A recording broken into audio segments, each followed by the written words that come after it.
আজকের পনির পকোড়া ভাজবো। হয়েছে দেখো, পনির নিয়েছি, এদিকে বেসন। পনির পকোড়া বানাবার জন্য আমি একটু দিচ্ছি হিং, একটুখানি ধনের গুঁড়া দিয়ে দিচ্ছি, স্বাদ মতো নুন দিয়ে দিচ্ছি, একটু জোয়ান দিয়ে দিচ্ছি।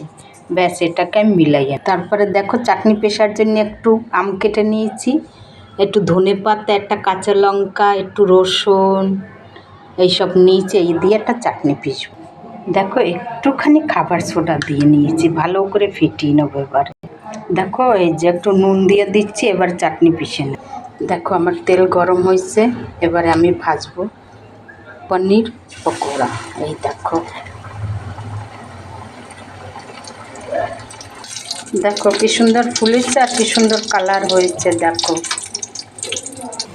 দেখো, এইদিকে আমার চাটনি পেশা হয়ে গেছে। এই যে দেখো, দেখো এরকম যদি হয় আমের চাটনি আর এরকম পকোড়া, এ তো প্রতিবেশীরাও ছুটে আসবে খেতে।